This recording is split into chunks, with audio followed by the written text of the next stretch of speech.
तो अभी तक हमने क्या किया, अभी तक हमने जो यहाँ तक पढ़ लिया था, जो अभी लोग ज्वाइन हुए हैं, ये फॉर्मूले हमने एनर्जी स्टोर के फॉर्मूले देखे, और ये फॉर्मूला हमने डिराइव करके भी देखा था, ये वाला फॉर्मूला हमने डिराइव करके देखा था, लेकिन हमने ये फॉर्मूला लिखना भी सीखा था कल, तो हमने ये फॉर्मूला सिर्फ लिखा था। उसके बाद हमने क्या किया था, उसके बाद हम क्लास स्टार्ट करने वाले हैं।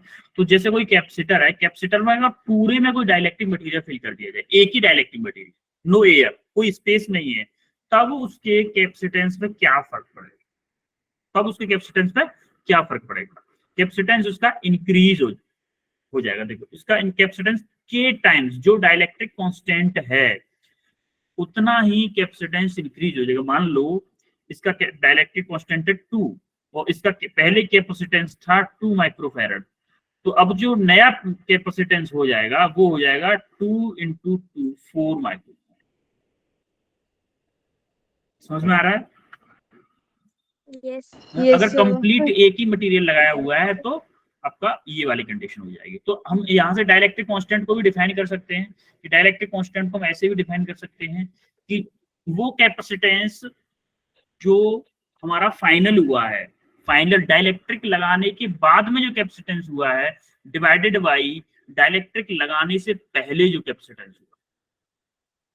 भाई C0 क्या है, C0 क्या है, कैपेसिटेंस इनिशियल, या फिर बोल सकते हो कैपेसिटेंस वैक्यूम इन वैक्यूम। अब ये C क्या है, कैपेसिटेंस आफ्टर इंसर्शन, आफ्टर, या फिर बोल सकते हैं आफ्टर विद डाइलेक्ट्रिक, बोल सकते हैं, छोड़ो ना, विद डाइलेक्ट्रिक, विद डाइलेक्ट्रिक। और ये क्या था, विदाउट डाइलेक्ट्रिक। इनडायरेक्टली आप शॉर्टकट में ये बोल सकते हो विदाउट डाइलेक्ट्रिक। तो अभी हमने क्या देखा, कैपेसिटेंस उसका बढ़ रहा है, बढ़ रहा है कि नहीं बढ़ रहा है, के टाइम से बढ़ रहा है कैपेसिटेंस उसका। मान लो पहले था 2, बाद में कितना हो गया, 4 हो गया। कैपेसिटेंस आपका इंक्रीज हो रहा है जब उसके अंदर हमारा डाइलेक्ट्रिक मटेरियल लगा दे रहे।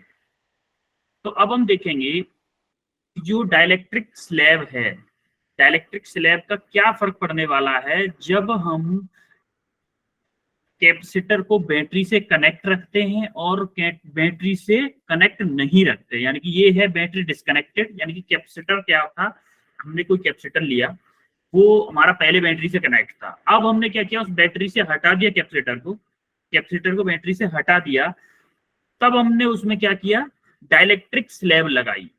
तब हमने डाइलेक्ट्रिक स्लैब लगाई, तब उसके charge, capacitance, electric field, potential difference और एनर्जी स्टोर पे क्या फर्क पड़ने वाला है।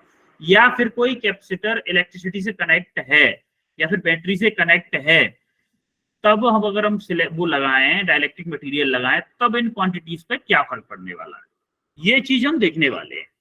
ठीक है, समझ में आ रहा है कि नहीं? ये चीज हम देखने वाले हैं अभी तुरंत। अब मुझे ये बताओ, जैसे कि जब हम डाइलेक्ट्रिक मटेरियल लगा देंगे, डाइलेक्ट्रिक मटेरियल अगर हमने लगा दिया, तो ये बताओ कि अगर हमारा मान लो कि कोई कैपेसिटर बैटरी से कनेक्ट था, पहले बैटरी से कनेक्ट था, अब हमने उस बैटरी से हटा दिया, उसको बैटरी से हटा दिया। मान लो बैटरी से कनेक्ट होने से पहले उसके पास चार्ज था Q, ठीक है, अब हमने उसको बैटरी से हटा दिया, तो क्या उसके पास उस वाले कैपेसिटर में कोई मटेरियल लगाओ या मत लगाओ, उसके अंदर कोई मटेरियल लगाओ अंदर या मत लगाओ, तो क्या उसका कोई भी चार्ज उसके ऊपर चेंज होगा, चार्ज कहीं चला जाएगा क्या? नो सर क्योंकि उसके अंदर जो मटेरियल लगा रहे हैं वो क्या है, न्यूट्रल है। इनिशियली तो न्यूट्रल है ना ये मटेरियल जो इसके अंदर लगाएंगे हम। Yes sir. मान लो इसके पास 10 कूलम था, इस प्लेट के पास, इस प्लेट के पास भी 10 कूलम था, और ये न्यूट्रल वाला मटेरियल इसके अंदर लगा भी देंगे, तो उसका total charge of the capacitor तो सेम रहेगा ना, 20 कूलम रहेगा कि नहीं? Yes sir. अब हुआ क्या, टोटल चार्ज हमारा जब बैटरी डिस्कनेक्ट हुई थी, डिस्कनेक्ट है मतलब उससे बैटरी से कनेक्ट नहीं है कैपेसिटर, तो आपका चार्ज रिमेन सेम, चार्ज हमारा कांस्टेंट रहेगा।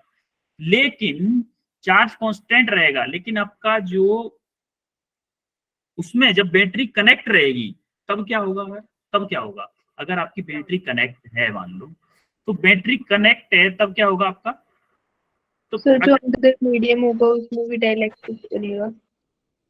हाँ एक बात बताओ, बैटरी जब कनेक्ट होती है तो कांस्टेंट क्या रखिए, पोटेंशियल डिफरेंस हमारा कांस्टेंट रखती है, Yes, sir. क्या रखिए, पोटेंशियल डिफरेंस Potential कांस्टेंट रखती है। difference. तो वो चार्ज का फ्लो जब बैटरी कनेक्ट है तो वही चार्ज आ जा सकता है ना, जब बैटरी Yes, कनेक्ट sir. नहीं तो फिक्स था कि चार्ज कहीं जा ही Yes. नहीं सकता, लेकिन जब बैटरी कनेक्ट है तो आपका पोटेंशियल डिफरेंस कांस्टेंट होगा, लेकिन आपका चार्ज इंक्रीज कर जाएगा, चार्ज आपका इंक्रीज करेगा, क्योंकि देखो जब बैटरी अगर कनेक्ट है, बैटरी मान लो कनेक्ट है इससे, तो बैटरी कनेक्ट है तो इन दोनों प्लेट्स को वो क्या करेगी, बैटरी बैटरी क्या कर, अगर बैटरी कनेक्ट है तो यहां से चार्ज यहाँ पे भेजना बंद थोड़ी ना करेगी, बैटरी भेजेगी कि नहीं Yes, sir. भेजेगी, अगर बैटरी No. कनेक्ट Yes, नहीं sir. होती तो चार्ज नहीं भेजती, लेकिन बैटरी कनेक्ट है तो चार्ज जरूर भेजेगी। इसका मतलब जो हमारी प्लेट है, पॉजिटिव प्लेट की बात करते हैं इसमें जनरली, पॉजिटिव प्लेट पे क्या होगा, चार्ज हमारा इंक्रीज होगा, चार्ज हमारा इंक्रीज होगा। Increase. सिमिलरली अब हम बात कर रहे हैं कैपेसिटेंस की। अच्छा एक बात, कैपेसिटेंस क्या होता है, जब हम यहाँ पे हमने मटेरियल लगाया इसके अंदर, मटेरियल जब हमने लगाया तो कैपेसिटेंस हमेशा चाहे बैटरी कनेक्ट हो चाहे ना हो, दोनों केसेस में बढ़ता है। जैसा कि हमने यहाँ पे पहले भी फॉर्मूला देखा कि कैपेसिटेंस बिफोर, चाहे वो बैटरी से कनेक्ट हो चाहे वो बैटरी से कनेक्ट ना हो, लेकिन आपका जो कैपेसिटेंस है वो दोनों केसेस में बढ़ता है। तो आपको एक चीज तो हमेशा याद रखनी है कि अगर हमारा डाइलेक्ट्रिक मटेरियल किसी कैपेसिटर में लगाया जा रहा है तो उसका कैपेसिटेंस हमेशा दोनों केस, इसमें भी इंक्रीज हो रहा है, देखो इसमें भी इंक्रीज हो रहा है कि नहीं। Yes, sir. Yes, sir. अब आता हम इलेक्ट्रिक फील्ड पे, अब हम आते हैं इलेक्ट्रिक फील्ड पे। अच्छा एक बात बताओ, इलेक्ट्रिक फील्ड क्या करता है, इलेक्ट्रिक फील्ड क्या करेगा, देखो इलेक्ट्रिक फील्ड इनिशियली क्या हुआ था, इनिशियली इस पे क्यू चार्ज था, इस पे भी क्यू चार्ज था मान लो, तो ये मान लो पॉजिटिव प्लेट थी, ये पॉजिटिव प्लेट थी, तो इसका क्यू चार्ज इधर जा रहा था, थोड़ा सा साफ बनाते हैं ना फिगर को, थोड़ा सा साफ बनाता हूँ एक बार। अभी हम इस वाले को देख रहे हैं, इलेक्ट्रिक फील्ड वाले को विदाउट बैटरी की। मान लो ये आपका कैपेसिटर है और ये उसके अंदर में मटेरियल लगा दिया, ये पॉजिटिव चार्ज है प्लेट, ये आपकी नेगेटिव चार्ज है, ठीक है। अभी हमने जब देखा, आपको याद हो अगर, तो हमने देखा था कि ये पॉजिटिव चार्ज है वो डाइलेक्ट्रिक मटेरियल के नेगेटिव चार्ज को अपनी तरफ अट्रैक्ट करेगा, करेगा कि नहीं करेगा, Yes, sir. Yes, Yes. yes. यहाँ पे अपनी तरफ अट्रैक्ट करेगा, और ये नेगेटिव चार्ज है तो ये पॉजिटिव चार्ज को अपनी तरफ अट्रैक्ट करेगा। अब देखो कैपेसिटर के इलेक्ट्रिक फील्ड की अगर मैं बात करूं, कैपेसिटर के इलेक्ट्रिक फील्ड की बात करूं तो वो पॉजिटिव से नेगेटिव इस डायरेक्शन में होगा कैपेसिटर का इलेक्ट्रिक फील्ड, यानी कि मैं बोल सकता हूं इसको E0, ई नॉट मतलब विदाउट कैपेसिटर, विदाउट इसके डाइलेक्ट्रिक मटेरियल के। अब Dialect. विदाउट डाइलेक्ट्रिक मटेरियल के ई नॉट था पॉजिटिव टू नेगेटिव, अब जब डाइलेक्ट्रिक मटेरियल लगा दिया तो क्या ये अगर पॉजिटिव हो ये नेगेटिव, तो इसका भी कुछ इलेक्ट्रिक फील्ड होगा इस डायरेक्शन में, Yes, sir. EP. Yes, होगा कि sir. नहीं। तो इसके इलेक्ट्रिक फील्ड की डायरेक्शन और इसके इलेक्ट्रिक फील्ड की डायरेक्शन जस्ट अपोजिट है। Yes, Yes, sir. sir. इसको हम क्या बोलते थे, ईपी बोलते थे, क्या बोलते थे, ईपी। EP. क्योंकि ईपी क्यों बोलते थे, क्योंकि ये electric field due to polarisation हुआ है। मैंने आपको कल बताया था कि जो डाइलेक्ट्रिक मटेरियल के अंदर पोलराइजेशन होता है, इसको जो पॉजिटिव चार्ज नेगेटिव को अट्रैक्ट कर रहा है और नेगेटिव चार्ज पॉजिटिव को अट्रैक्ट कर रहा है, इस प्रोसेस को हम पोलराइजेशन बोलते हैं। और ये जो ईपी है ये होता है कि electric field created by due to polarisation. तो नेट इलेक्ट्रिक फील्ड क्या होगा, नेट इलेक्ट्रिक फील्ड होगा ई नॉट माइनस के ईपी। Not minus EP. अब देखो ई नॉट ये था इनिशियली और ये इसमें से फाइनली माइनस हो गया, तो कुछ जो नेट इलेक्ट्रिक फील्ड है वो पहले से कम हुआ कि नहीं हुआ, Yes, Yes, sir. तो क्या हुआ, इलेक्ट्रिक फील्ड आपका डिक्रीज हो गया। अब आते हैं हम पोटेंशियल डिफरेंस पे, उस पर सॉरी इलेक्ट्रिक फील्ड विद इसके।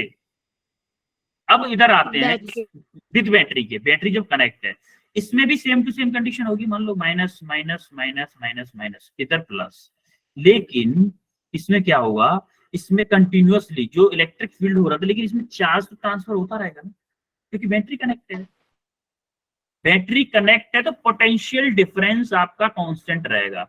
और पोटेंशियल डिफरेंस अगर आपका कांस्टेंट रहेगा, तो अगर आपको याद हो बैटरी कनेक्टर में मैंने बताया था पोटेंशियल डिफरेंस कांस्टेंट रहता है Yes, sir. है। Yes, तो अगर sir. आपको याद हो तो इलेक्ट्रिक फील्ड और पोटेंशियल डिफरेंस के बीच में एक रिलेशन होता है, क्या होता है? E equals to dV by dr. Equal to -1 dr. dV by dr. E equal to V dot D होता है कि नहीं? वो sorry, V equal to E dot D, Yes, sir. Yes. V equal to E dot D. तो देखो electric potential difference अगर same है और डिस्टेंस भी, तो इसके बीच में, इस प्लेट के बीच में डिस्टेंस तो कांस्टेंट है ना। Electric Yes. अगर हमने मटेरियल अंदर लगा भी दिया है तो डिस्टेंस भी कांस्टेंट है, तो क्या हमारा इलेक्ट्रिक फील्ड भी कांस्टेंट रहेगा?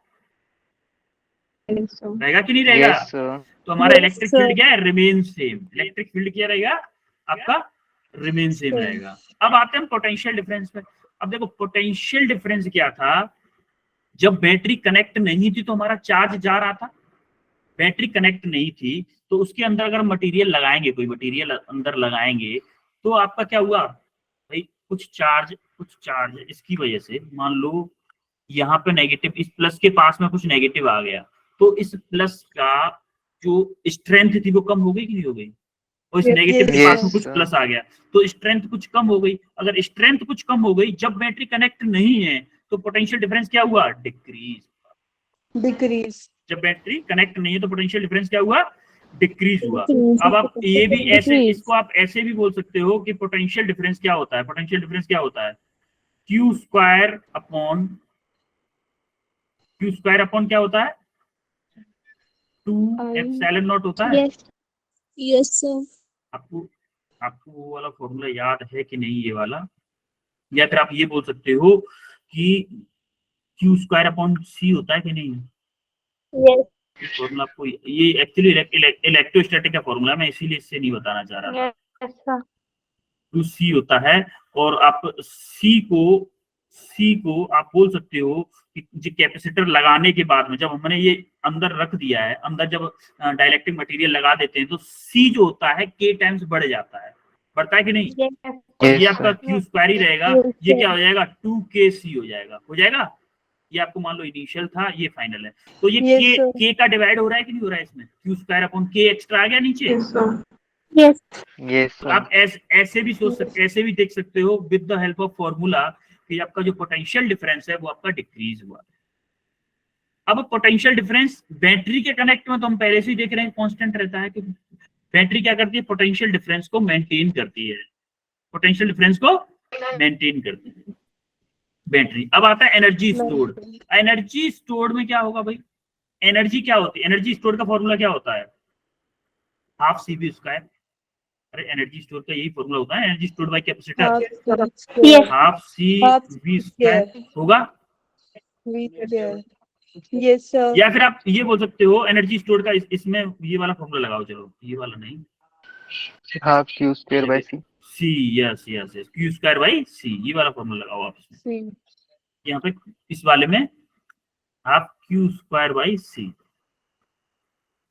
अब जब क्यू स्क्वायर बाई सी लगाओगे तो हमारा फाइनल में क्या हो रहा है? इनिशियली मान लो ये था क्यू स्क्वायर बाई सी था, अब जब हमने डायरेक्ट्रिक मटेरियल लगा दिया, मैं बात कर रहा हूं पहले बैटरी जब कनेक्ट नहीं है, जब हमने डाइलेक्ट्रिक मटेरियल लगा दिया तो ये क्या हो जाएगा? 1/2 क्यू स्क्वायर बाई के सी डॉट हो जाएगा कि नहीं हो जाएगा भाई? Yes, sir. कैपेसिटर बढ़ जाता है ना। Yes, अगर sir. कैपेसिटर बढ़ रहा है तो इसका मतलब पोटेंशियल डिफरेंस जो था के टाइम्स डिक्रीज हो गया, सॉरी जो Yes, sir.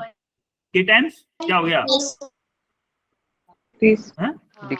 के टाइम्स डिक्रीज हो गई ना। तो इसमें रिमेन सेम क्यों लगा है? एक्चुअली डिक्रीज होगा, रिमेन सेम नहीं होगा, डिक्रीज होगा। जो internal energy, sorry potential difference बोल रहा हूँ, internal energy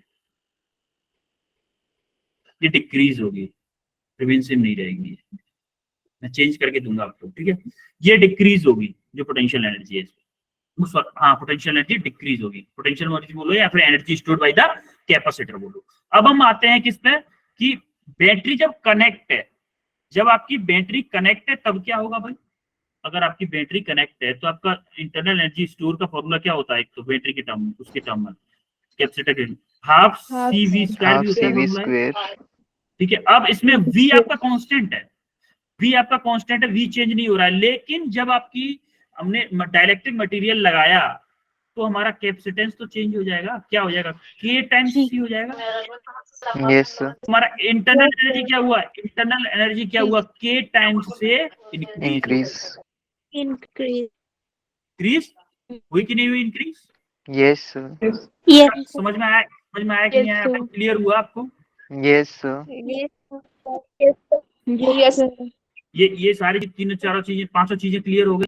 yes Yes, sir. sir. कैसे Yes. क्या हो रहा है? आगे आगे Yes, बढ़ेंगे। Yes, sir. Yes sir. Okay then, अब आते हैं हम इस पर वेंडी ग्राफ जनरेटर पर। अब वेंडी ग्राफ जनरेटर का एक्चुअली प्रिंसिपल पहले समझते हैं, उसके बाद एकदम ये, लेकिन इसकी जो थ्योरी लिखी होगी ना, जो मैं समझाऊंगा वही इसे बाद में थ्योरी लिखी होगी 3 पेजेस में। 3 पेजेस में इसकी थ्योरी लिखी होगी, उसको आप आराम से पढ़ लीजिएगा। लेकिन अभी आप समझो, अगर आप समझ गए ना तो एग्जाम में आप आराम से लिख दोगे, अपने बोर्ड एग्जाम्स में भी थ्योरी को पूरा थ्योरी लिख दोगे, आपको रटने की कोई जरूरत नहीं पड़ेगी। अब इसके लिए कंसेप्ट यूज होता है, दो प्रिंसिपल होते हैं इसके, मतलब 2 कंसेप्ट पे बेस होता है। अगर वो अच्छे से कंसेप्ट समझ में आ गए फिर आपको बहुत अच्छे से वर्किंग समझ में आ जाएगी। अच्छा एक बात बताओ, अगर मैं कोई स्फीयर बनाऊं, स्फीयर को कोई चार्ज दूं, कोई कंडक्टिंग स्फीयर है, तो चार्ज कहां पर डिस्ट्रीब्यूट होता है? सरफेस पे। सरफेस। Yes, sir. तो पॉजिटिव चार्ज तो उसके पूरे सरफेस पे पॉजिटिव चार्ज डिस्ट्रीब्यूट हो जाएगा। तो सीमित वही इसी का थोड़ा सा यूज करेंगे हम, इसी का यूज करेंगे हम। तो हमने किसी को अगर पॉजिटिव चार्ज दिया, ये इंटरनल नहीं है, सॉलिड स्फीयर है, सॉलिड स्फीयर है, तो उसके सरफेस पे है ये चार्ज, सरफेस पे है तो इलेक्ट्रिक फील्ड लाइन बाहर की तरफ दिखा देंगे। भाई जितना चार्ज होगा उतनी ही। अच्छा इलेक्ट्रिक फील्ड लाइन के बारे में आपको याद हो, अगर नवीन सर ने बताया होगा कि इलेक्ट्रिक फील्ड लाइन की डेंसिटी बताती है कि अगर इलेक्ट्रिक फील्ड लाइन पास पास है, इसका मतलब क्या है? इलेक्ट्रिक फील्ड स्ट्रेंथ ज्यादा, मान लो इलेक्ट्रिक फील्ड लाइन एक ये है, एक ये है, एक ये है, और एक इलेक्ट्रिक फील्ड लाइन एक ये है, एक ये है, एक ये है, एक ये है। कहां पर इलेक्ट्रिक फील्ड की स्ट्रेंथ ज्यादा है? E1 या E2? कौन सा बड़ा? E2 बड़ा है ना। हाँ, तो आप ये चीज देखिए कि इलेक्ट्रिक फील्ड लाइन अगर आपका चार्ज कम है तो कम निकलेंगी, अगर ज्यादा चार्ज है, इलेक्ट्रिक फील्ड अगर ज्यादा है तो ज्यादा इलेक्ट्रिक फील्ड लाइन निकले। तो ये सरफेस पे अगर हो गया, और अगर ये शेप कोई टेढ़ी बेढ़ी शेप होती तो क्या होता? मान लो, चलो दिखाई देते हैं, ये वाली शेप, इस टाइप की अगर शेप होती तो कैसे चार्ज डिस्ट्रीब्यूट होता है? तो अगर इस, देखो एक्चुअली में चार्ज क्या करते हैं, मैंने मान लो किसी ऑब्जेक्ट को, किसी बॉडी को पॉजिटिव चार्ज दिए, बहुत सारे पॉजिटिव चार्ज दिए। अब सारे के सारे पॉजिटिव चार्ज जितने भी मैंने दिए, तो वो चाहते हैं ड्यू टू रिपल्सन फोर्स, भाई पॉजिटिव चार्ज है सरफेस पे तो उनके बीच में रिपल्सन फोर्स लगेगा कि नहीं लगेगा? अब उस रिपल्सन फोर्स की वजह से वो सब चाहते हैं कि हम दूर से दूर जाएं, दूर से दूर जाए। इसीलिए तो स्फीयर, कंडक्टिंग स्फीयर के सरफेस पे चार्ज पहुंच जाते हैं, कंडक्टिंग स्फीयर के सरफेस पे चार्ज पहुंच जाते हैं, क्योंकि जो कंडक्टिंग स्फीयर वो अलाउड करता है चार्ज का मूवमेंट अलाउड कर देता है, तो वो सरफेस पे पहुंच जाते हैं दूर से दूर, अब उससे ज्यादा दूर वो जा नहीं सकते, इसीलिए वो सरफेस पे टिके रहते हैं। अब यहाँ पे क्या होगा, जैसे ही हमने इस बॉडी को पॉजिटिव चार्ज किया तो जो नैरो पॉइंट होगा ना, देखो शार्प एज, जो शार्प एज होगी उस जगह पे चार्ज का कंसंट्रेशन ज्यादा होता है। जो शार्प एजेस होगी, मान लो मैंने कोई ऐसी बॉडी बनाई, इस टाइप की कोई बॉडी बनाई, तो उसमें सबसे ज्यादा चार्ज यहाँ पे होगा, शार्प एज पे। जैसे जैसे शार्प एज कम होती जाएगी चार्ज कम होता जाएगा। ठीक है, तो अभी क्या होगा, जैसे हमने इसको इलेक्ट्रिक फील्ड को दिया, चार्ज दिए, तो देख रहे हो आप यहाँ पे इलेक्ट्रिक फील्ड लाइन थोड़ी दूर दूर है, लेकिन इस वाली शार्प एज पे कितनी नजदीक है, क्योंकि यहाँ पे चार्ज का कंसंट्रेशन ज्यादा है। अब आते, ये तो आपका रहा फंडामेंटल। अब आते हैं मेन कंसेप्ट। मेन पॉइंट ये है कि मान लो अगर कोई ऑब्जेक्ट ऐसे है, वी शेप में है, या फिर बोल देते हैं कि शार्प एज है किसी की, अगर किसी की शार्प एज है, तो क्या उस पर मान लो ये कोई चार्ज आ गए, पॉजिटिव चार्ज है, यहाँ पे बात पॉजिटिव चार्ज की होगी फिलहाल में ओनली। तो पॉजिटिव चार्ज आ गए, तो ये बहुत, ये आपको लग रहे हैं कि 6 चार्ज है, बस 6 साइड में 6 साइड में, ये मिलियंस ऑफ चार्जेस होते हैं, मिलियंस ऑफ चार्जेस। अब मुझे एक बात बताओ कि अगर यहाँ पे बहुत ज्यादा चार्जेस हैं, तो मान लो ये स्पेस में खाली जगह पे रखा हुआ है जहाँ पे एयर है, तो यहाँ पे कोई एयर मॉलिक्यूल है, इधर कोई एयर मॉलिक्यूल, क्या ये एयर मॉलिक्यूल में इलेक्ट्रॉन्स होंगे? Yes, sir. Yes, sir. भाई Yes, sir. यहाँ पे अगर चार्ज बहुत ज्यादा हो गया तो इलेक्ट्रिक फील्ड बहुत ज्यादा हो जाएगा, इलेक्ट्रिक फील्ड बहुत ज्यादा हो जाएगा तो ये क्या करेगा, चार्ज लीकेज करने लगेगा, चार्ज लीकेज करने लगा, जिसको हम आगे चल के कोरोना चार्जेस भी बोलेंगे। कोरोना ये वाला नहीं बीमारी जो चल रही है, कोरोना ये वाला नहीं, कोरोना चार्जेस बोलते हैं इनको।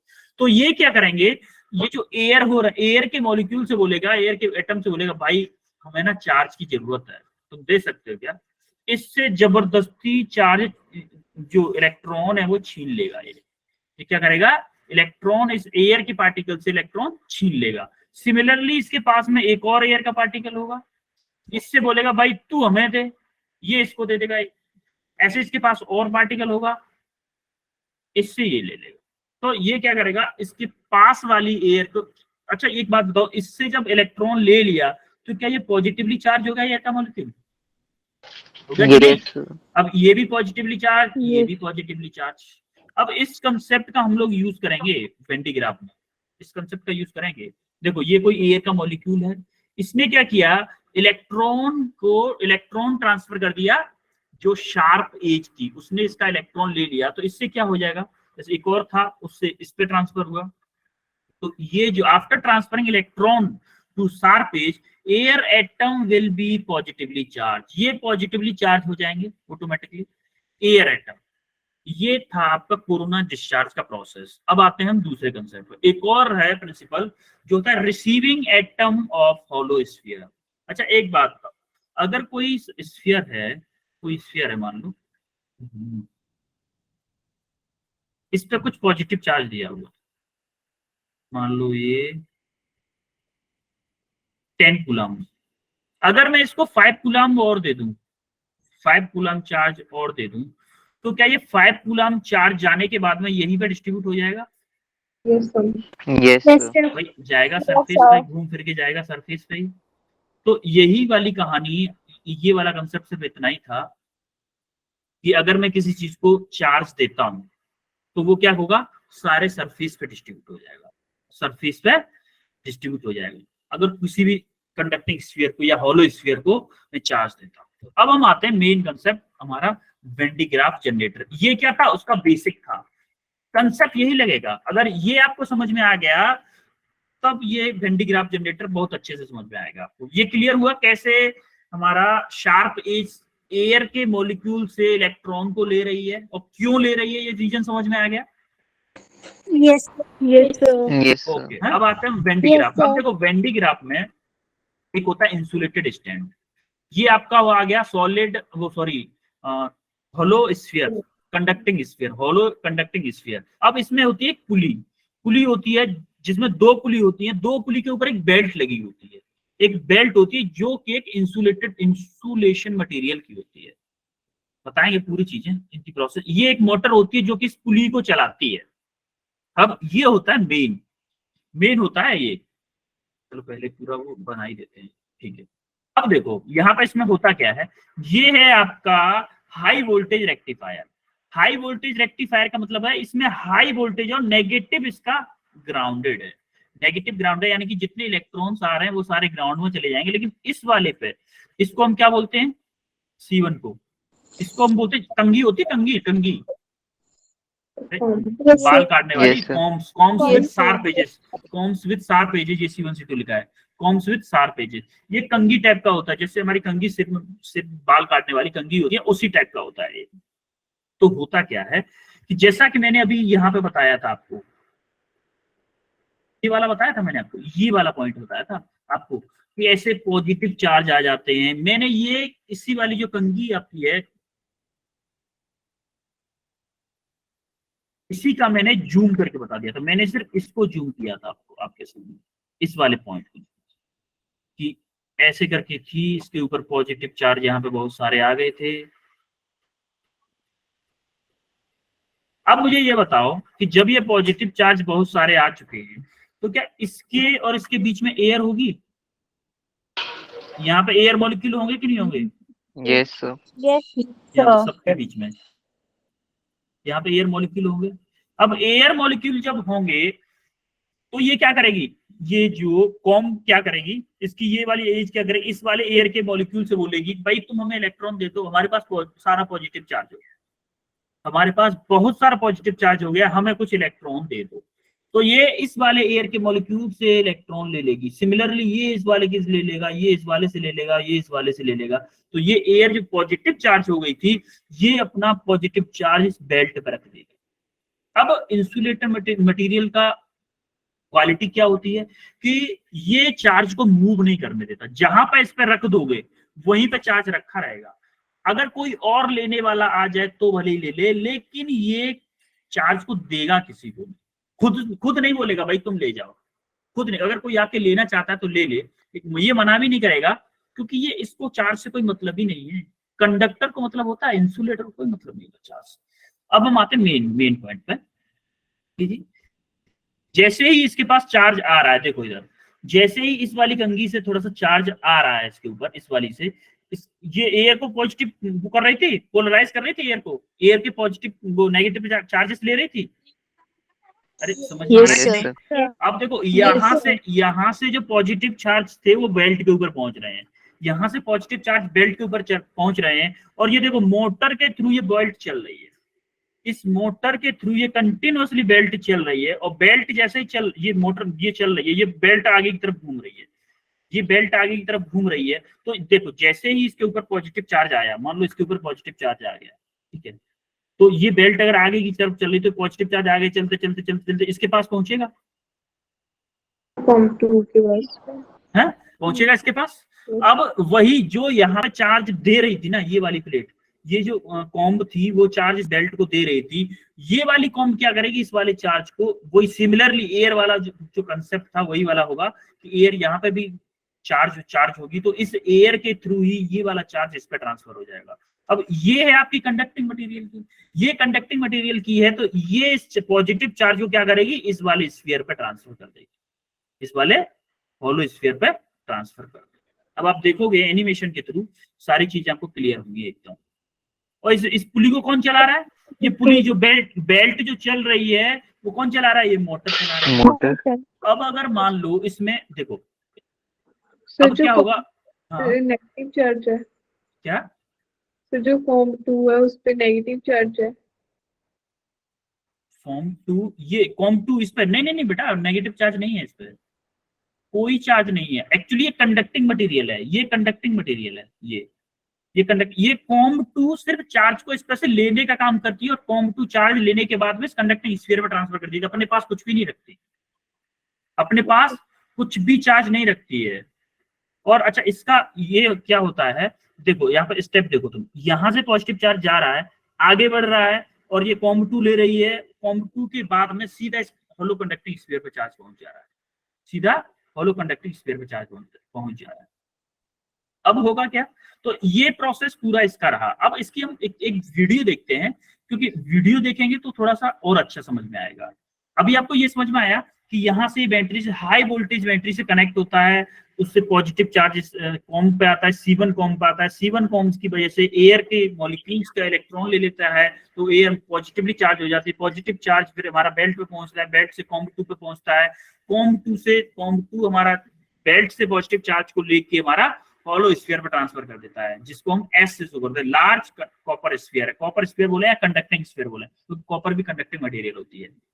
अच्छा इसको हम एक इंसुलेटिंग स्टैंड पे रखते हैं, इंसुलेटिंग स्टैंड पे रखते हैं। एक्चुअली में होता क्या है, काफी टाइम के बाद में जब इसके ऊपर बहुत ज्यादा चार्ज हो जाता है, इसके ऊपर बहुत ज्यादा पॉजिटिव चार्ज हो जाता है, तो ये भी तो क्या करेगा, इसके पास भी तो एयर है, यहाँ पर एयर है कि नहीं, Yes, sir. इसके पास भी एयर है, तो ये क्या करता है, ये करता क्या है कि ये भी चाहता है कि अपने चार्ज को लीकेज करे। यहां से भी क्या होता है, चार्ज लीकेज होने लगता है, यानी कि एयर के मॉलिक्यूल से ये भी बोलने लगेगा, इसके पास बहुत ज्यादा पॉजिटिव चार्ज हो गया, ये भी चाहेगा भाई तुम्हें एक इलेक्ट्रॉन दे दो उधार एयर से, बोलेगा हमें कोई इलेक्ट्रॉन दे दो उधार। लेकिन होगा क्या, हम लोग क्या करते हैं, इससे बचाने के लिए, इस चार्ज लीकेज से बचाने के लिए इसको क्या करते हैं, उसमें वैक्यूम चेम्बर में बंद कर देते हैं इसको। एक वैक्यूम चेम्बर में बंद कर देते हैं। यहाँ पे एयर होती है, यहाँ पे एयर होती है, लेकिन ऐसे ऐसा सिस्टम लगाते हैं कि ये वाला जो पार्ट है ना उसका एयर से कांटेक्ट ना हो। समझ में आ रहा है? Yes, sir. Yes, हैं? sir. अब देखो, Yes, sir. अब देखो इसका थोड़ा सा एक ये एनिमेशन था, अभी हम वीडियो देखेंगे इसका, ठीक है? जस्ट वेट करो, मैं वीडियो को ओपन करता हूँ इसका।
एक मिनट जरा रुको, मैं आपके साथ स्क्रीन शेयर कर रहा हूँ फिर से, इंटायर स्क्रीन।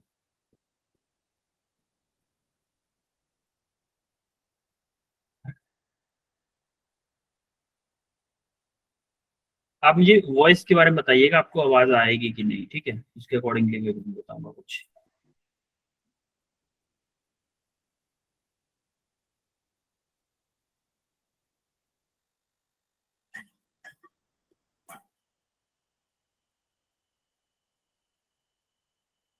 आवाज आ रही है बेटा आप लोगों को? No, sir. No, No, sir.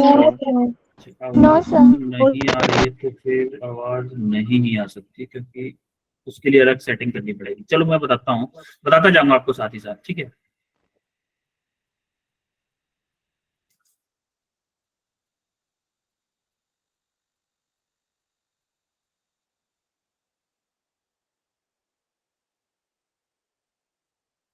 अच्छा, आपको ये पता है इलेक्ट्रोस्टैटिक ये जो है वेंडिग्राफ जनरेटर है, वो एक्चुअली हम पढ़ क्यों रहे हैं?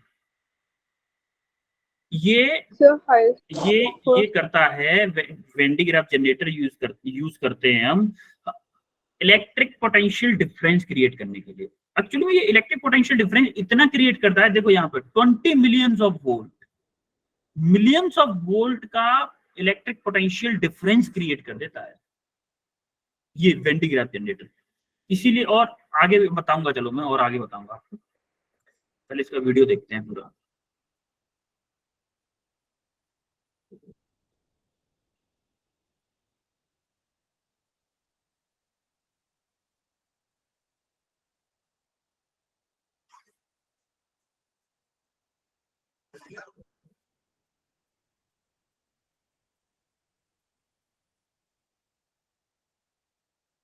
देखो ये क्या प्रोसेस था बेटा, देखो मैंने आपको बताया था वो कॉम्ब, ऊपर वाला कॉम्ब रखा हुआ था, Yes, ऊपर sir. ऊपर जो Yes.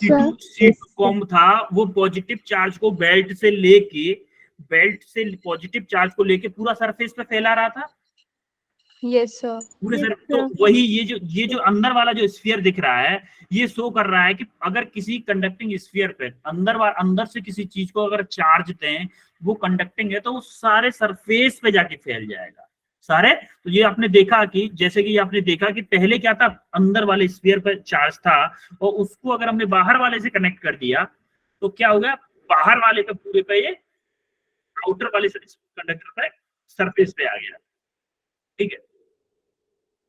अब देखो आगे देखो,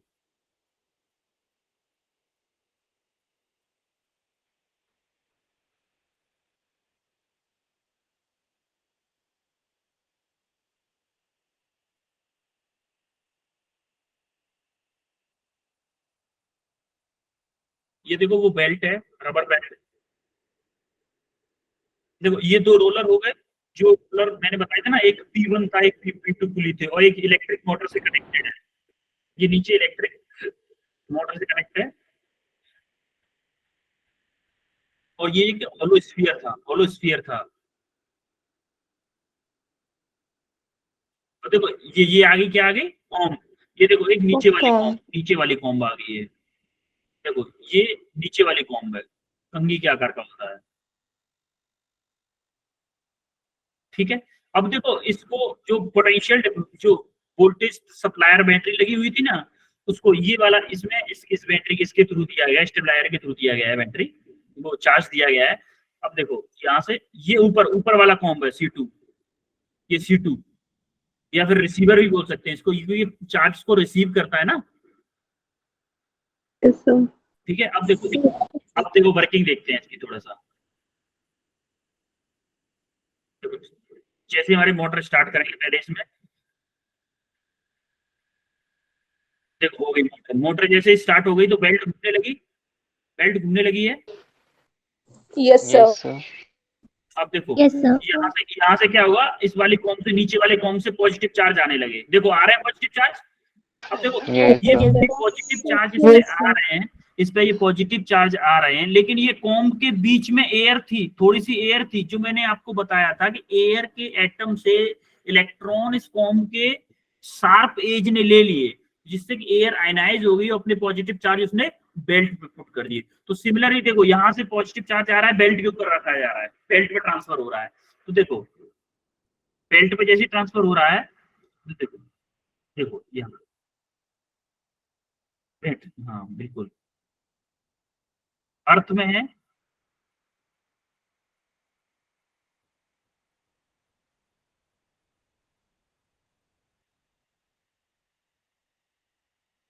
तो देखो ये वाला रिसीवर से ले रहा है, यही बताया था अभी मैंने कि जैसे ऊपर वाले कॉम्ब पर जैसे ही पहुंचता है तो ऊपर वाला कॉम्ब क्या करता है, सारे पॉजिटिव चार्जेस को ले रहा है। देखो ये वाला ऊपर वाला कॉम्ब चार्जेस को ले रहा है कि नहीं ले रहा है। अब देखो जैसे इसको हम रिसीवर भी बोलते हैं, इस वाले पॉजिटिव चार्ज ने जैसे ही सारे चार्जेस को लेता जा रहा है, अब ये देखो हॉलो कंडक्टिंग स्फीयर को देता जा रहा है। तब देखो ये स्फीयर लेता जा रहा है। अब देखो इसके ऊपर कैसे चार्ज डिस्ट्रीब्यूट हो रहा है, ऊपर देख रहे हैं आप, सरफेस पर दिख रहा है कि नहीं। Yes, sir.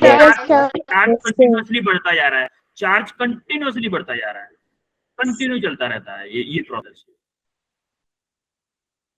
अब जैसे ही बहुत ज्यादा देर तक चलता रहेगा तो इस वाले कंडक्टिंग स्फीयर पे, इस वाले पे मिलियंस ऑफ चार्जेस हो जाएंगे, मिलियंस ऑफ चार्जेस हो जाएंगे।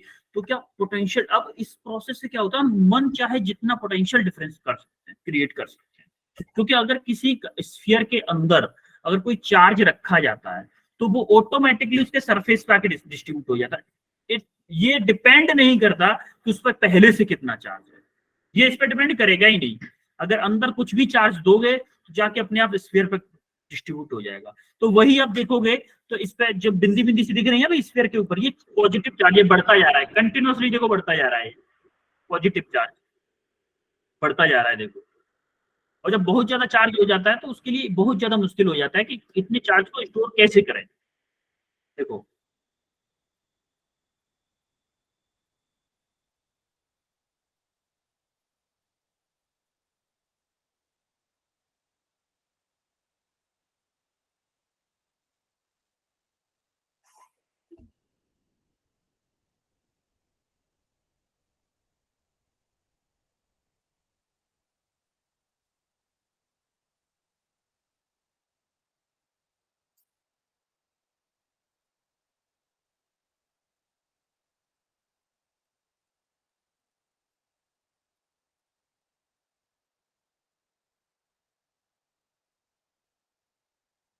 कुछ समझ में आया आप लोगों को, Yes, कैसे sir. कैसे प्रोसेस Yes, हुआ इसका। sir. हाँ आई Yes, थिंक sir.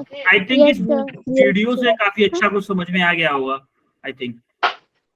इसीलिए मैंने आपके साथ ये वीडियो रखी थी, लिंक इसमें डाल रखा था कि ये थोड़ा सा कंसेप्चुअल अगर एक बार समझ में आ गया लाइफ में कभी नहीं भूलोगे, ये गारंटेड है। अब आप एक क्या क्या करोगे, जैसे मैं आपको नोट शेयर कर दूंगा, इस वीडियो को आप खुद भी देख लेना है घर पे, हिंदी में है ये वीडियो, आपको क्लियरली समझ में आ जाएगा। हिंदी में आप खुद भी देखोगे ना एक बार इस वीडियो को, और कुछ मैंने समझा दिया, आपको पूरा एक साइड से सब कुछ समझ में आ जाएगा। सब कुछ एक साथ से समझ में आ जाएगा। मैंने ये बहुत मतलब ढूंढ ढांड के इधर उधर से बहुत सारी वीडियोस देखी कि कुछ एनिमेशन एनिमेटेड टाइप का मिले, तब आपके लिए ये वाली वीडियो मिली मुझे। ठीक है, Yes, तो sir. अभी मैं आपके साथ स्क्रीन पे आता हूँ, वही पीपीटी वाली स्क्रीन शेयर करता हूँ आपके साथ।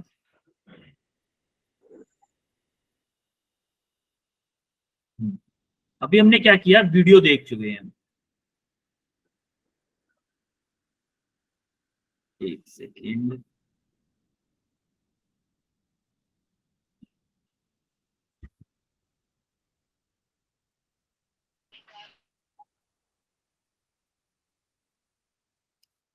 जैसा कि हमने वीडियो में देखा, वीडियो से हमें समझ में आया था ये कैसे कैसे ये सारा प्रोसेस हो रहा था।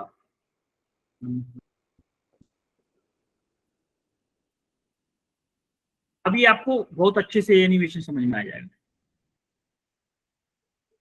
हो सकता है कि यहाँ तक समझ में नहीं आया था पहले, लेकिन अब आपको क्लियरली समझ में आ रहा होगा कि यहाँ से C1 से चार्ज जा रहा है, कैसे C2 इस चार्ज को ले रहा है और इसे सरफेस पे डिस्ट्रीब्यूट कर रहा है, एस वाले स्फीयर पे कैसे डिस्ट्रीब्यूट कर रहा है। यही सिंपल कंसेप्ट इसका लगता है इसमें। अब ये जो इसके बाद में जो थ्योरी है, ये प्रिंसिपल है, ये वही प्रिंसिपल है जो मैंने आपको ये वाला बताए थे ना, दो प्रिंसिपल बताए थे, वही सेम टू सेम वही वाली चीजें सारी की सारी जितना मैंने आपको समझाया सारा का सारा लैंग्वेज वाइज लिखा हुआ है। इसको आप आराम से पढ़ लीजिएगा अगर आपको जरूरत लगे तो, और नहीं अदरवाइज अगर आपको समझ में आ गया होगा ना तो इसको पढ़ने की जरूरत पड़ेगी नहीं। ये सारा उसका कंस्ट्रक्शन बताया गया है कि P1 P2 कैसे लगे होते हैं, कौन से मटेरियल के होते हैं, ये सारी चीजें उसमें बताई गई हैं। और ये आपका वर्किंग है, जो वर्किंग मैंने अभी आपको वीडियो में बताई और आपको वैसे भी बताई है, मैंने खुद एक्सप्लेन करके बताई है ना, ये सारी इसमें वीडियो में इसमें आ जाएगी। अब देखते हैं इसके हम यूज क्या है। अच्छा, इसके यूज मैंने आपको नहीं बताए थे, यूज क्या होते हैं। अगर हमें ये देखना है, ये क्या करता है, किसी पार्टिकल को यानी कि पॉजिटिव चार्ज को एक्सेलरेट कराने के लिए यूज होता है। मान लो अगर हमें किसी एटम का स्ट्रक्चर देखना है, अंदर से एटम का स्ट्रक्चर देखना है, इलेक्ट्रॉन प्रोटॉन न्यूट्रॉन ये सारी चीजें देखनी है, तो आप कैसे देखोगे। किसी चीज का स्ट्रक्चर अंदर से देखने के लिए उसके अंदर घुसना पड़ेगा। Yes, Yes, sir. sir. तो अच्छा एक Yes, बात बताओ, एटम रखा हुआ है, उसको किससे तोड़ोगे, हथौड़े से तोड़ोगे क्या? No, sir. No, तोड़ sir. ही नहीं सकते, हथौड़े से तोड़ ही No, नहीं sir. सकते। अब करते क्या है, अब उसको कैसे तोड़ा जा सकता है, उसके ऊपर हाई एक्सेलरेटेड पार्टिकल यानी कि पॉजिटिव चार्ज को मारा जाता है इसके ऊपर बहुत तेजी से। और ये बहुत तेजी से मारने के लिए हमें क्या चाहिए, पोटेंशियल डिफरेंस। पोटेंशियल डिफरेंस, तो ये पॉजिटिव चार्ज को एक्सेलरेट करने का काम आता है। जब इस पे हम मारेंगे तो ये क्या करेगा, टूट जाएगा। तो ये एक्चुअली में ये पॉजिटिव चार्ज कैसा काम कर रहा है, हैमर का। हमारे लिए जो हम देसी लैंग्वेज में बोलते हैं कि ये हमारे लिए हैमर का काम करेगा। देखो ये देखो, the beam used to break atom for various experiment in physics. भाई बहुत सारे पॉजिटिव चार्ज अगर मारोगे तो उसको एज अ बीम बोलेंगे, एज अ बीम बोलेंगे। In machine such beams are used to treat cancer. Cancer के ट्रीटमेंट के लिए भी इन बीम्स का यूज होता है। भाई देखो अगर कोई positive charge positive charge positive charge ऐसे ही पॉजिटिव चार्ज एक ही लाइन में ट्रांसफर करते जा रहे हो, तो इस लाइन जो लाइन में ट्रांसफर पॉजिटिव चार्ज हो रहे हैं इसको हम क्या बोलते हैं, बीम बोलते हैं। Beam. Beam of positive charge. तो इसका इंपोर्टेंस समझ में आ रहा है कितना इंपोर्टेंस है इसका। लेकिन अभी ये यूज में नहीं होता, ये थोड़ा ओल्ड फैशन हो गया है, काफी मतलब पुराना हो गया है। तो अभी जनरली क्या होता है कि अभी इससे भी एडवांस चीजें आ गई है, काफी एडवांस इतना चीजें आ गई ज्यादा हैं, उनका यूज होता है। पोटेंशियल ज्यादा डिफिकल्ट होता है क्या सर, कि इतना ज्यादा पोटेंशियल क्रिएट करना भी बहुत ज्यादा डिफिकल्ट हाँ होता हाँ, है। डिफिकल्टी इसी वजह से हो गया है, क्योंकि इसका कंस्ट्रक्शन भी थोड़ा हैवी होता है और यूज करना थोड़ा डिफिकल्ट होता है। इससे इजी डिवाइस आ गई है अभी, रिसर्च तो कंटिन्यूसली चल रही है ना, तो इसीलिए इससे इजी डिवाइस आ गई। तो ये ओल्ड फैशन हो गया, अभी ये यूज में ज्यादा नहीं आता, लेकिन अभी सिलेबस में है तो पढ़ना पड़ेगा। अब एक क्वेश्चन है छोटा सा, देखो जरा, a Van de Graaff generator can kill a person. क्या वेंडी ग्राफ जनरेटर एक पर्सन को मार सकता है? Yes, sir. हैं? कैसे? Yes, sir. Yes. बता दो Yes, sir. बता दो जरा कैसे कैसे? तो अगर वो वाली वोल्टेज किसी पर्सन पे अप्लाई हो, हाँ कैसे? सर अगर वो वाली इतनी ज्यादा वोल्टेज किसी पर्सन को स्ट्राइक करे तो? देखो एक्चुअली एक चीज बताओ मुझे, हमें जब हमारा बोर्ड में हाथ लग गया, मान लो बिजली हमें पकड़ लेती है, तो हमें करंट लगता है कि वोल्टेज लगता है हमें? Current. Current. अच्छा, किसी को देखा है भाई उसको वोल्टेज लग गया, किसी को बोलते हुए, चलो वैसे छोड़ो, हमेशा यही बोलते अरे यार उसको करंट लग गया, बोलते हैं कि नहीं? Yes, sir. Yes, sir. Actually में ये करता क्या है कि ये पोटेंशियल डिफरेंस तो बहुत ज्यादा क्रिएट करता है, लेकिन जो करंट क्रिएट करता है वो माइक्रो एम्पियर्स में करता है, माइक्रो एम्पियर्स में करता है। इसका मतलब ये नहीं है कि हम बेंडिंग ग्राफ जनरेटर को जाके जैसे ही छू लें। हाँ, इससे थोड़ा बहुत इश्यू हो सकता है, मतलब सीरियस इश्यू हार्म हो सकता है, लेकिन ऐसा नहीं है कि बंदा मर ही जाएगा इससे। ये बंदे को मारेगा नहीं। क्यों नहीं मारेगा? इसका रीजन है, रीजन ये है कि ये बेंडिंग ग्राफ जनरेटर जो होता है वो पोटेंशियल डिफरेंस बहुत ज्यादा क्रिएट कर देता है, न कि करंट। अगर ये करंट क्रिएट करता उसके साथ ही साथ, तो बेंडिंग ग्राफ जनरेटर इंसान को मार देता, एक पर्सन को मार सकता था। इसलिए ये स्टेटमेंट क्या है? फॉल्स है। अ बेंडिंग Graaff generator can not kill a person. आप YouTube पे जाके देखोगे ना, तो बहुत सारे लोगों ने एक्सपेरिमेंट ऐसे भी किए कि बेंडिंग ग्राफ जनरेटर चल रहा है, उसके ऊपर हाथ रख दिया। Yes. समझ में आया आपको? ये चीज पहले से Yes, मैं तो ये sir. सोच रहा शायद आपको पता होगा ये चीज, कि हमें करंट मारता है कभी भी, झटका जो मारता है हमें इलेक्ट्रिसिटी का, वो करंट की वजह से मारता है, न कि वोल्टेज की वजह से। ठीक है, ये आपका होमवर्क है। और आज की क्लास फिर हम एंड करने, टाइम हो गया क्या? हाँ टाइम भी हो गया है। ठीक है, आज की क्लास फिर हम एंड करते हैं, और अब मिलेंगे हम। कब है हम आप लोगों की क्लास? कब है आपकी क्लास? नवीन सर के साथ आपकी क्लास कब थी, कब होती है वैसे? Friday. फ्राइडे। ठीक है, अब हम फ्राइडे को मिलेंगे नए टॉपिक करंट इलेक्ट्रिसिटी के साथ। इसका कुछ पार्ट बचा हुआ है, लेकिन उसको हम अल्टरनेटिंग करंट के साथ हम पढ़ाएंगे। जब आपको आरसी सर्किट वगैरह वो सारी चीज पढ़ाएंगे ना, तो उसी में आपको एक साथ पढ़ाएंगे एलआरसी सर्किट, वो सारी चीजें, तीनों चीजें एक साथ पढ़ाएंगे वहां पे ज्यादा, क्योंकि वहां पे फिर दोबारा से पढ़ाना पड़ता है, यहाँ का भूल जाते हैं, तो तीनों चीजों को एक साथ पढ़ाएंगे करंट इलेक्ट्रिसिटी के टाइम पे, सॉरी अल्टरनेटिव करंट के साथ। ठीक है, Yes. ओके। Yes, sir. फिर अभी एंड करते हैं फिर आज की क्लास का, और फिर मिलते हैं नेक्स्ट क्लास में करंट इलेक्ट्रिसिटी चैप्टर के साथ में। ठीक है, आज का सब Yes. क्लियर? आज का समझ में आया? वीडियो मजा आया कि नहीं आया, ये बताओ पहले। Yes, sir. ऐसे ऐसे वीडियो वैसे डाल लिया करें क्या क्लासेस में? Yes, sir. Yes, sir. जो भी एनिमेटेड चीजें होती हैं, एक दो वीडियो क्लास में हो जाते हैं, बोरिंग नहीं लगता ना? Yes, sir. Yes. ठीक है, एक काम क्या करेंगे कि अगर जो भी पॉसिबल हो पाया करेगा, मैं वीडियो सर्च करके जो भी होगा एनिमेशन या वीडियो